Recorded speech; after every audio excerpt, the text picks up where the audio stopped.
Bueno, buenas tardes a todos. Hoy de nuevo vamos a analizar un nuevo caso clínico. En esta ocasión se trata de una paciente de 13 años de edad. Se llama Aroa Gómez Sepúlveda. Ella ha finalizado el recambio dentario, está en dentición permanente. Aquí tenemos las fotos extraorales e intraorales. Las intraorales, bueno, lo primero que llama la atención es que la paciente presenta una clase 2, canina bilateral, en el lado izquierdo completa. La clase molar, si bien aquí en la radiografía no se puede valorar bien porque no llegan a verse bien los 6, pero bueno, más adelante en la radiografía lateral sí podemos verificar que también está en clase 2 molar. A pesar de que los 6 no se aprecian bien, sí que podemos intuir también una compresión maxilar con mordida cruzada posterior, que bueno, nos indica que además del problema sagital tenemos un problema transversal.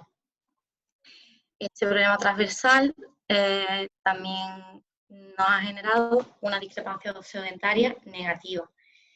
Por eso podemos ver también un poco de apiñamiento en la zona anterior, con proinclinación de los incisivos y torque negativo de canino hacia atrás. Esto también nos dice que es trata de una clase 2, subdivisión primera. Además tenemos un overjet y un overbite aumentados. Y bueno, aparte de esto, la forma y el tamaño de nuestros dientes es relativamente estético y normal. Lo que sí cabe señalar es que en la pieza 11, en la cara vestibular, hay un pequeño defecto de esmalte. Y en el borde, en el ángulo inciso distal, también hay una pequeña fracturita que habrá que comentárselo a la paciente y proponerle obturar con composite una vez acabado el tratamiento ortodoncista. Para mí también es importante fijarnos en la higiene de la paciente. En las fotografías podemos ver restos de placa bacteriana, con lo cual yo le insistiría en el tema de la higiene antes de iniciar el tratamiento, para que no tengamos a posteriori problemas de encía. Aquí tenemos la ortopantomografía de la paciente, en la cual, como ya he dicho, podemos ver que no queda ninguna pieza temporal y que no hay anomalías ni de forma ni de número. No tenemos aenesia ni pieza supernumeraria. Podemos ver los gérmenes de los cordales en formación. Y las raíces tienen un tamaño y una forma normal. No hay problema periodontal a pesar de la mala higiene que hemos comentado, porque bueno, todavía es una paciente bastante joven.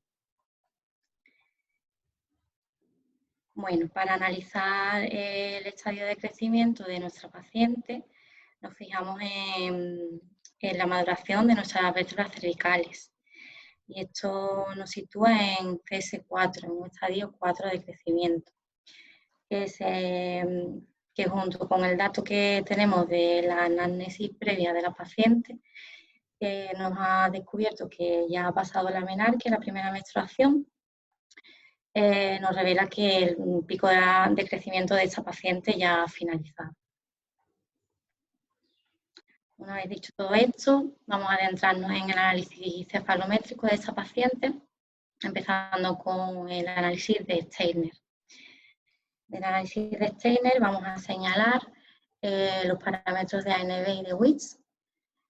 Ambos nos llevan a concluir que efectivamente la paciente tiene una clase 2, que bueno, para Steiner es esqueletal, pero como bien sabemos, realmente tanto ANV como Witts solo nos habla de una relación posicional entre maxilar y mandíbula. El tema de si es un problema, hay realmente un problema esqueletal o no, lo veremos más adelante con Mandamar. A nivel dentario, de nuevo vemos que hay una inclinación, una proinclinación de los incisivos superiores y una linguoinclinación de los incisivos inferiores propios de la clase 2. Y en cuanto a los tejidos blandos, este INE ya nos viene señalando que tenemos un perfil ligeramente retrusivo, también propio de la clase 2. Vamos con el análisis de McNamara ahora y nos fijamos para empezar en la distancia del punto a la perpendicular al plano de Frankfurt que pasa por Nasium, que nos dice en este caso que el maxilar está normoposicionado, se encuentra en una posición normal y adecuada. Sin embargo, aquí tenemos el primer punto controvertido en este análisis, que sería que el pogonio de la paciente se encuentra adelantado con respecto a dicha perpendicular. Esto sería más propio de una clase 3, pero teniendo en cuenta que lo que estamos midiendo desde pogonio, se explica porque la paciente tiene una sínfisis bastante prominente. La paciente tiene una sínfisis prominente. Vamos ahora con los 3 parámetros fundamentales de McNamara, que son los que siempre tenemos en cuenta en nuestro diagnóstico, que serían la longitud maxilar, mandibular y la altura facial anterior.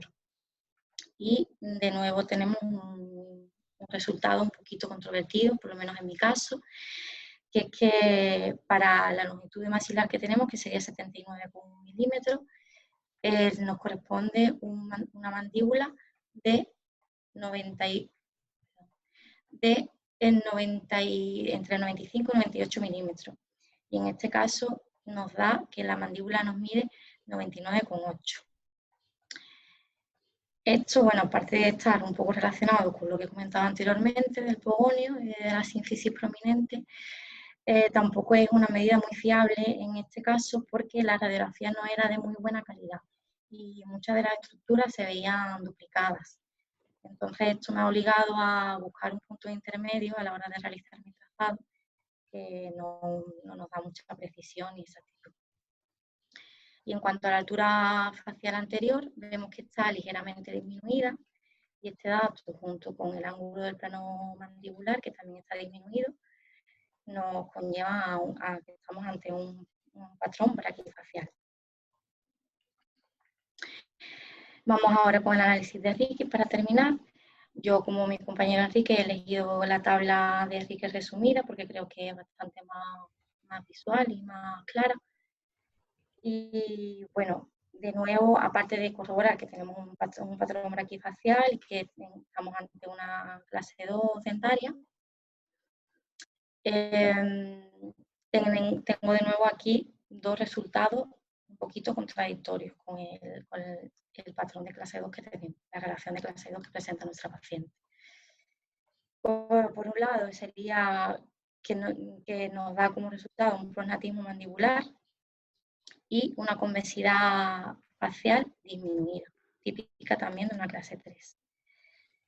Si vemos la convexidad facial, nos mide la distancia del punto al plano facial, va de Nasium a pogonio. De nuevo, aquí al considerarse el punto pogonio, que está adelantado por la sínfisis prominente, nos da que tenemos un perfil ligeramente cóncavo, propio de una clase 3, a pesar de que estamos en una clase 2. Y bueno, esto mismo explica esa prominencia de la sínfisis, explica el prognatismo mandibular que tenemos como resultado de este análisis. Si esto lo traducimos o sea, lo vemos en el perfil de nuestra paciente, encontramos que la paciente efectivamente tiene un perfil retrusivo de clase 2, pero tiene un ángulo labio-mentón muy marcado. Y se debe de nuevo esto a la prominencia de nuestra sínfisis. Sin embargo, en el análisis de ARNet, en el cual he corregido la posición de la teleradiografía para que el plano de Frankfurt me quedara paralelo al suelo y poder trazar nuestra vertical verdadera, realmente no vemos un perfil demasiado antiestético, por lo menos eso es lo que yo he concluido. Un perfil relativamente armónico que no debe de preocuparnos demasiado.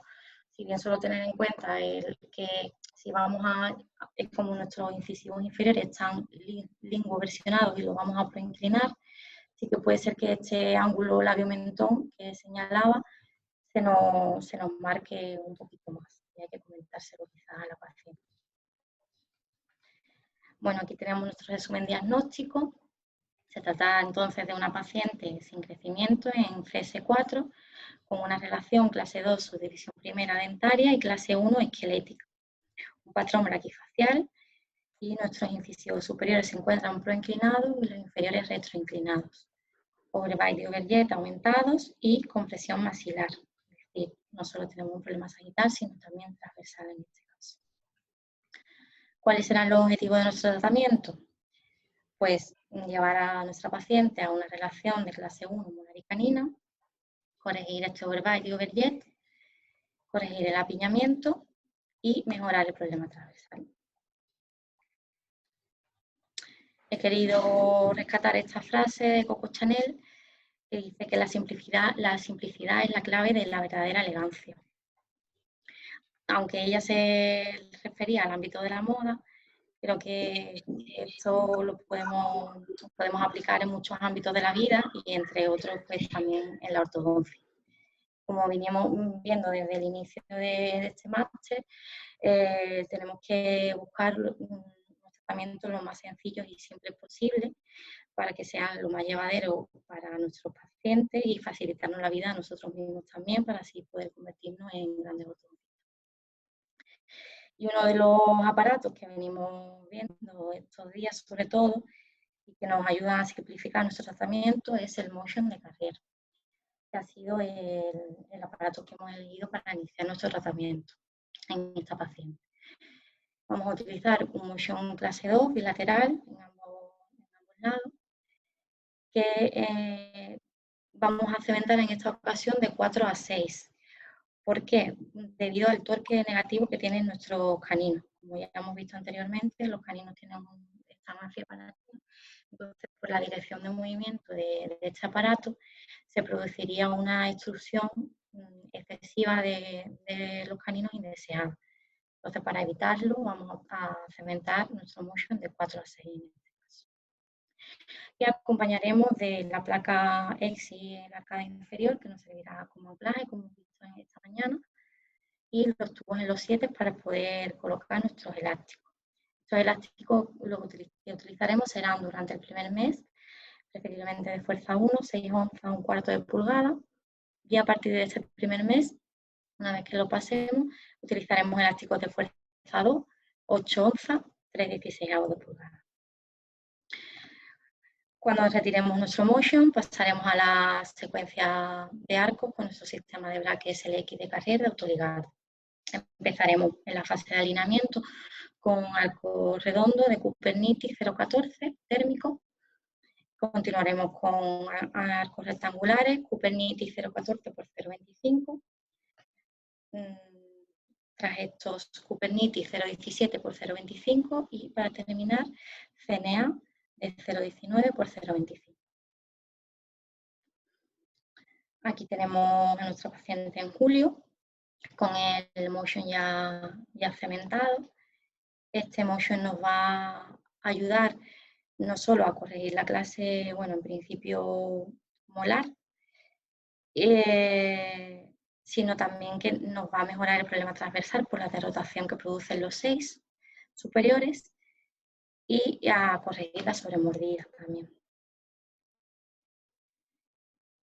Esta es nuestra paciente en octubre. Ya podemos ver que bueno, la sobremordida empieza a mejorar y empieza a aparecer el esquema en distal del canino. Esta es nuestra paciente en diciembre, que ya le hemos colocado los braques. En este caso se han elegido los braques estéticos en la arcada superior y empezamos con la fase de alineamiento, con el arco redondo. Una vez pasamos a nuestro arco rectangular, empezamos a utilizar elásticos cortos de 2,5 onzas para corregir la clase 2 canina, distalizando nuestro canino, colocando la goma desde el hook del braque de nuestro canino a el 5 inferior. Elástico. Y así tenemos actualmente a nuestra paciente hasta aquí hasta aquí podemos contaros. Muchísimas gracias y bueno, comparto con vosotros esta foto del primer atardecer que pude disfrutar en mi queridísima playa de La Barrosa una vez que nos dieron luz verde para salir a pasear. Muchas gracias.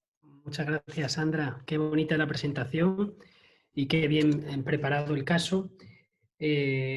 Antes de que la gente ya te pregunte sus dudas, te voy a hacer ciertas aclaraciones, que está muy bien la presentación, pero muchos de esos resultados controvertidos que has tenido han sido por la radiografía, por el desdoblamiento a nivel de la rama y a nivel del cóndilo, que es un problema a la hora de calcular los tamaños. Es muy complicado calcular tamaños cuando tenemos dos ramas, y luego por el pogonium, que también ha enmascarado un poco. Ha estado muy bien solventado después en tu resumen diagnóstico, porque no has caído en el error de diagnosticar a la paciente como una clase 3, porque la paciente lógicamente no era clase 3 y, como bien veíamos, era una paciente que era más bien braquifacial y de clase 2 con aumento de resalte, como habéis visto tanto ya en la fotografía también como en las radiografías. Entonces, lo único que ocurría es que esa anterorrotación mandibular que tenía y esa altura facial inferior disminuida, ¿vale? Junto, uno, con la rama doblada, dos, la anterorrotación y tres, el pogonium, ha podido hacer pensar en alguna situación de dar más, de parecer clase 3 cuando realmente esta paciente no era una clase 3. Fijaos que tenía prácticamente una clase 2 completa y lo que sí tenía era una anterorrotación. Y si nos fijábamos también en la clase que dio Natalia hace unas semanas, nos daremos cuenta que era una paciente de rama larga, por lo tanto tendente a braquifacial. Por eso, muchas veces, dependiendo de esa altura también de la rama, el triángulo va a ser un poquito más grande. Es decir, cuanto más cambia el ángulo, también se cambia el tamaño de la mandíbula como consecuencia. Entonces, hemos tenido unas mediciones que tienen cierta controversia, pero ha sabido también bien ver y orientar y tomar las decisiones que con respecto al diagnóstico tenías que tomar. Una cosita también nada más, cuando se encuentra Sandra en CS4, no digas sin crecimiento. Sí, que Podemos ha decir pasado que el pico de crecimiento. efectivamente, Lo he acuérdate de eso. corregido a la hora de hablar, pero no lo he corregido en la redacción. Perfecto. Lo ¿Vale? de Porque la fíjate. rotación antihoraria es que también se me ha olvidado comentar. Sí que Sí, lo había está bien. también. Sí. Luego en el resumen diagnóstico se ve porque tienes con patrón macrifacial, el aumento del resalte es lo que la define como clase 2 división primera, ¿vale? Y entonces después en el resumen está todo bien. Y de hecho las deducciones que has hecho del doblado de la rama y tal, está más o menos, está bien deducido, porque el problema ha sido el del doblamiento. Por eso, con ese desdoblamiento y con la calibración, hemos tenido compañeros que tienen una clase 2 mayor, una clase 2 menor, dependiendo de los puntos que hayan seleccionado. Cuanto más anteriores hayan sido los puntos que han seleccionado, pues más clase 2 es todo. Cuanto más posteriores, menos clase 2 es todo. Pero lo importante es que todos hayamos coincidido en ese diagnóstico, en esa clase 2 con aumento de resalte y sobremordida de la paciente, en que se encuentra en un estado posterior, ligeramente posterior al pico de crecimiento, a la menarquia, en que es una paciente de clase 2, tendente a braquifacial, no a dolicofacial. Y luego en la terapéutica de tratamiento podríamos haber seleccionado también, por ejemplo, que he visto que Oscar lo ha hecho, un twin block, podría haber sido una opción de tratamiento. Pero fíjate, Oscar, nosotros hemos colocado un motion corto de premolares, y si nos damos cuenta, en cuestión de poquísimo tiempo hemos corregido la clase. No ha sido tan invasivo para el paciente, que hubiese implicado una media de 9 meses a 12 meses el llevar un twin block. Tenía dentición permanente la paciente, por lo tanto la segunda fase es prácticamente instantánea después de quitar el motion. Hemos colocado los brackets y fíjate la evolución de esta paciente con respecto al paso del tiempo. ¿Está bien un twin block? Ojo, está bien un twin block también. O sea, no es un disparate decir que a esta paciente se le coloca un twin block. Lo que pasa es que yo estoy ahora intentando además ver los cambios de perfil de los pacientes pre y post la colocación de un motion, y se están viendo crecimientos muy grandes. De hecho, en el último estudio de McNamara, la eficiencia de crecimiento del motion era impresionante. Yo os comento, nosotros estábamos viendo eficiencias de crecimiento de 0,4 milímetros mensuales con un Twin Block y con un Hertz, que son los aparatos más efectivos a nivel de crecimiento, y con el motion se está viendo que se está consiguiendo en algunas ocasiones incluso el doble de eficiencia, es decir, en 4 meses se está consiguiendo ese porcentaje de crecimiento, el doble de porcentaje de crecimiento. Por lo tanto, con respecto al crecimiento efectivo con un motion, se están consiguiendo crecimientos muy grandes. Ese artículo además está publicado en noviembre del año 2019 en el Ángel de Ortodoncia, el artículo de McNamara, y es muy interesante. Entonces, que me ponéis un Twin Block como plan de tratamiento, os pongo bien. Que me ponéis un Hertz como opción de tratamiento, os digo que también bien, ¿vale? Y un motion, pues os digo que también bien, porque cumple los objetivos, ¿vale?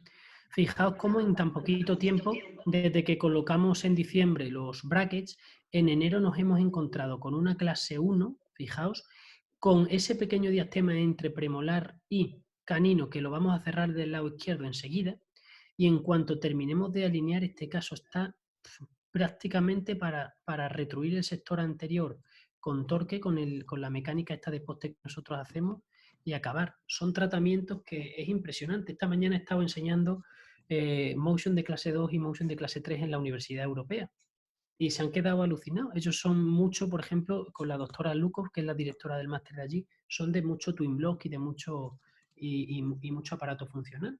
Y a mí también me encanta el aparato funcional, pero he estado enseñando varios casos de niños pequeñitos con motion y digo, es que parece una tontería, pero es que pasan 60 días y el niño está en clase 1. Digo, yo soy muy pro de los aparatos funcionales, del desarrollo. Digo, pero es que muchas veces que, coño, lo veo y veo que en 2 meses me carga el problema y ahora estoy colocando brackets a niños que hace 3 años, 4 años les coloqué un motion simplemente para reducir el resalte y son niños que se han desarrollado con total normalidad, que han perdido o que han conseguido avanzar esa mandíbula, que han conseguido desarrollarse y que ahora la segunda fase es como esta que estáis viendo aquí, pues relativamente sencilla. ¿Vale? Así que perfecto. Dime, Y Sandra. esa es la duda que a mí me surgió en cuanto al perfil, ¿qué resultados esperamos obtener? Porque Pues los resultados del perfil van a ser positivos. De hecho, los resultados, supongo yo que a final de este tratamiento, cuando pasemos a un 20x20, probablemente retrasemos ya el elástico, ¿vale? Avancemos un poquitín la mandíbula con ese elástico y aumentemos la altura facial de nuestra paciente, ¿vale? El perfil seguramente mejore porque vamos a acercar el labio superior al labio inferior y lo que más nos va a costar quizás en este caso es la altura facial del paciente, trabajarla. No creo yo que el perfil suyo sea un problema posterior al tratamiento, pero lo que más nos va a costar a lo mejor trabajar en este caso quizás sea la altura facial, ¿vale? Que lo vamos a hacer cambiando los elásticos. Cuando pasemos al siguiente, estos elásticos hacia el 6 para provocar una pequeñita extrusión y un pequeño desarrollo vertical de la paciente. Pedi, una pregunta. Sí. ¿Ahí te puedes ayudar para cerrar el diastema que hay entre, por ejemplo, entre el 23 y el 24 con laceback? Es que con unos autorigales no... Sí te puede, no, yo no, el laceback no sirve para cerrar espacio, ¿eh? Cuidado con eso, Aunque la porque el hecho de, claro, porque tú lo comprimes y te cargas el molar, ¿vale? Vale, lo podría mesializar, ¿no? Tú puedes colocar un laceback hasta el 3 sin activar o puedes colocar un laceback, que yo también lo he hecho, hasta el premolar. Vale. Bloquear esa parte. Y luego el elástico es lo que lo coloca, ¿de acuerdo? Vale. El elástico es lo que lo coloca. ¿Vale? Incluso cuando ya tengamos conseguido, cuando nos quede un poquitín, podemos ayudarnos con una cadeneta. Si ya tengo el laceback puesto al premolar, desde el premolar al canino, ¿vale?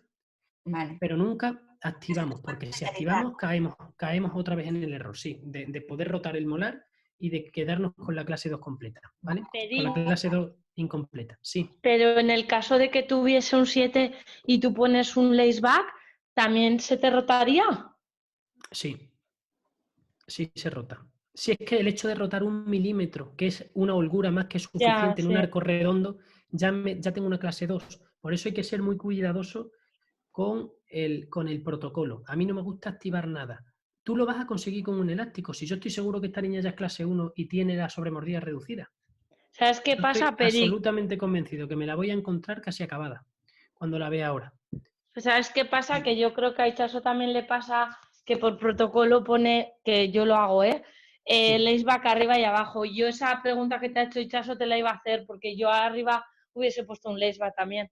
Sí, yo es que Si siempre no está, si no está mal ponerlo, no está mal ponerlo. Ojo, no está mal poner un laceback. De hecho, ahora creo que ya, si nos fijamos, no sé si se lo colocaríamos al final, pero el laceback no puede estar activo. Vale. Vale. Yo casi siempre Pero coloco pasivo laceback sí que también. puedo, ¿no? Para que me dé Claro, seguridad. pasivo sí. El Vale. problema es intentar cerrar el diastema con el laceback. Ese es el Vale. problema, ¿vale? Porque Yo si no he no dicho que- rotas hacia mesial, o sea, hacia palatino, la cara mesial del molar. Claro, tú no, date cuenta que el canino tú no lo has movido. Tú has movido los premolares y el molar. Por lo tanto, tiene mucha menos resistencia al desplazamiento el molar y el premolar que el canino que está fijo.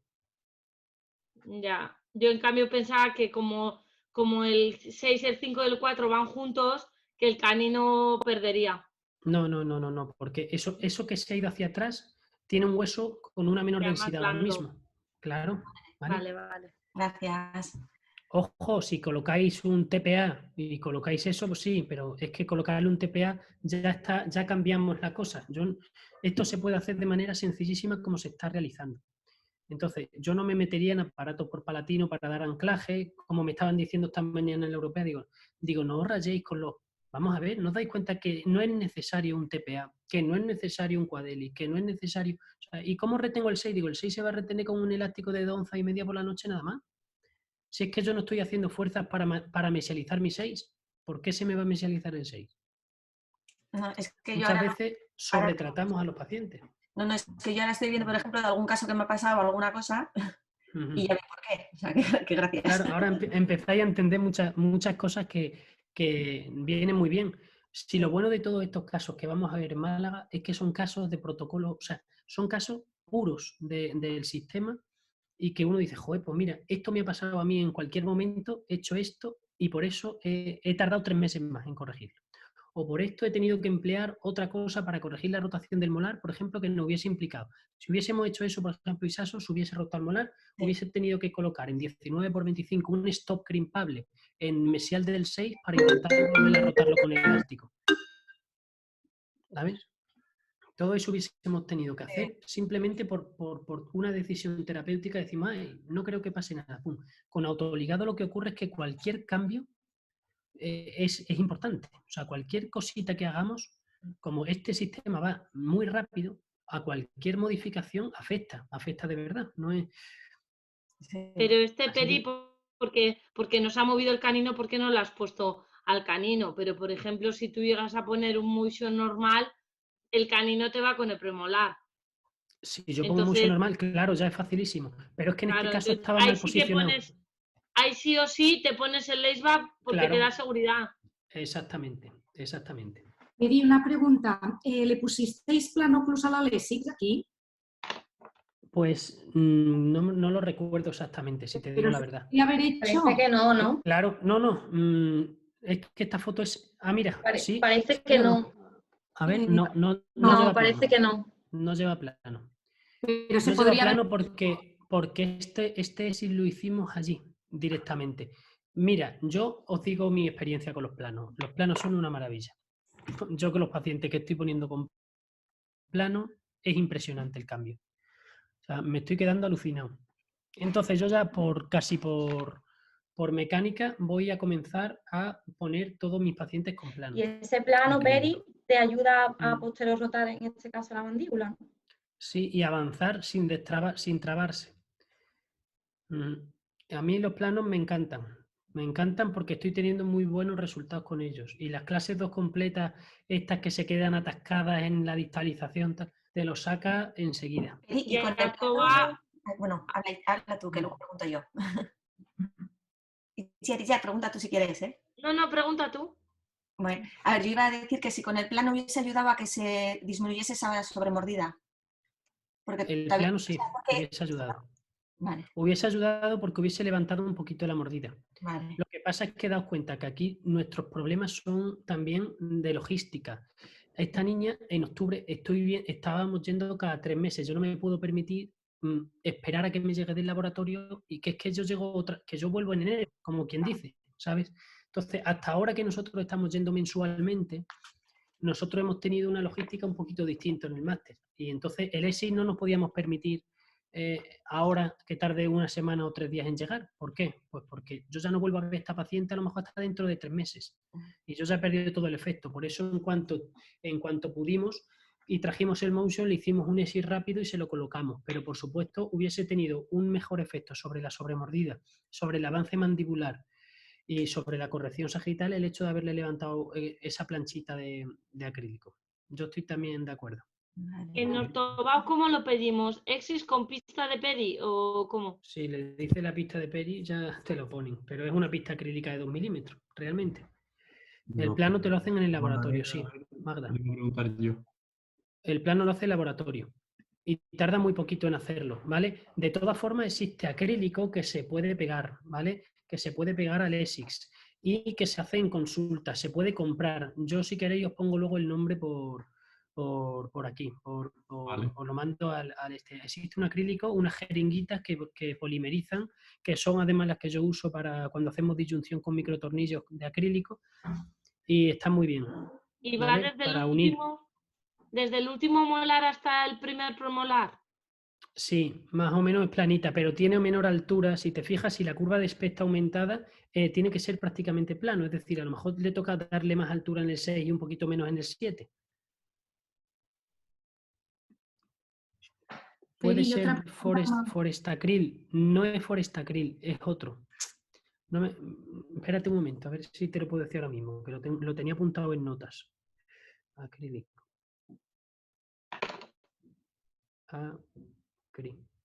Vale, Paladur. Creo que es Paladur. Paladur, no, esto del 2016, no, espérate. Que eso es para retocar los twin blocks. Eso no es el acrílico. ¿Cómo se llama este hombre? Que me lo dijeron ahí además en el crucero. A ver si lo encuentro.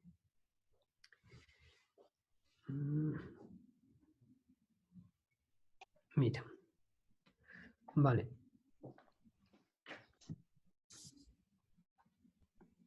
Se llama Triad Gel. Triad Gel se llama, ¿vale? Y te viene en una jeringa. Y se polimeriza, ¿vale? Se fotopolimeriza. Cuando vaya el lunes a la consulta le hago una foto al bote, para que lo veáis. Son unas jeringuitas, ¿eh? Es muy fácil de utilizar. Vale, gracias. ¿Alguna duda más de este caso? Yo tengo una más. Dime. Te has colocado los brackets, no me parece en la foto, pero ¿se podrían haber puesto los topes anteriores? Pues sí se podían haber puesto topes anteriores. Creo que no lleva topes, ¿eh? No lleva nada. Yo preguntaba si llevaba topes o no. No, creo que no lleva absolutamente nada. No lleva nada porque contactaba muy poco a nivel posterior y a nivel anterior el hecho de colocar los dos arcos, si os fijáis, va a mesializar ambas, tanto el incisivo central superior como el inferior. Veis que enseguida cuando se alineen, probablemente se alineen hacia adelante. De hecho, si ponen la siguiente foto, ¿veis? Y eso nos interesaba para el perfil de la paciente.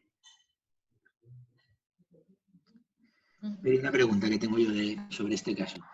Sí. Bueno, a mí me salió también muy parecido a Sandra. Lo que pasa es que a mí me salió la altura facial inferior aumentada, que fue lo que me descolocó completamente. Y entre que la radiografía estaba como gira y demás, dije, joder, pues igual tiene una posterior rotación. Y es lo que donde me equivoqué. Vale, ¿qué protocolo sigues para, por ejemplo, tienes este caso de la cría, ya ves que está en pospico, pero igual tiene la sutura todavía abierta? ¿Cuál es la decisión que tomas para decir, o pongo una disyunción o solamente con el motion derroto el molar y ya se me descruza la parte posterior? Mi decisión normalmente es, uno, si te fijas en el patrón del paciente y ves una rama larga y un paciente de clase 2 con rama larga, tienes que intuir que no existe deficiencia maxilar. Dos, los signos clínicos faciales, ¿vale? Los signos clínicos faciales son muy importantes, ¿vale? No tengo unas orejas bajas, no tengo unas ojeras muy prominentes, no tengo unas narinas muy pequeñas. Realmente lo que tengo es una mandíbula enterorrotada. pero eso no es compatible con un bajo crecimiento. 3, las vías aéreas, que la tienes también en el análisis de McNamara. Aquí no se ve un problema aparente de una hipertrofia de tejido blando. Por lo tanto, la respiración parece desarrollarse de manera normal. Si el crecimiento no es vertical, si no se observan signos clínicos faciales de mala respiración y si no existe una alteración en el desarrollo funcional a nivel vertical, ya nos tiene que hacer pensar en que quizá la disyunción sea no vaya a conseguir todos los efectos que no es necesaria, vamos. Sí, vale. Vale, y si fuera un poco cruzada, que esa que la ves cruzada, que no sea casi en tijera, pero casi, el mismo motion valdría para derrotar ese molar y sacarlo del entrecruzamiento. Para derrotarlo sí, pero para sacarlo no. Para sacarlo existen los elásticos en Z, que son unos elásticos de la cara lingual del molar superior a la cara vestibular del molar inferior y se descruza. De todas formas, yo con los descruzamientos de seises habría que analizarlo bien, ¿vale? Porque en muchos casos es peor. Le das una inclinación que choca la cúspide palatina y tienes un problema, ¿vale? Vale. Eli, tú habías dicho que esta paciente tiene la rama larga, lo que tiene es el cuerpo largo más bien, ¿no? No, fíjate, si el ángulo gonial es bajo, ¿vale? Que su ángulo gonial, ¿vale? Tú fíjate en el ángulo gonial, ¿vale? Si tú ves un ángulo gonial, el cuerpo lo puede tener grande también, ¿vale? O sea, que no es incompatible una rama larga con un cuerpo largo, pero el ángulo gonial es una paciente braquifacial, entre comillas, o sea, entre comillas, no, es una paciente braqui. Por eso que en teoría la rama no debe ser larga. Sí, los braquifaciales tienen ramas largas. Y antes de la rotación. Exactamente. Pero las ramas, no penséis que un braqui tiene una rama corta, los braquis tienen la rama larga. La mandíbula puede ser pequeña o grande en su conjunto, pero las ramas suelen ser largas y entonces su crecimiento es más horizontal. Sin embargo, los dólicos suelen tener unas ramitas más cortas y entonces el cuerpo se inclina hacia abajo. Aunque sea largo o corto, se va inclinando hacia abajo. ¿Vale? Vale.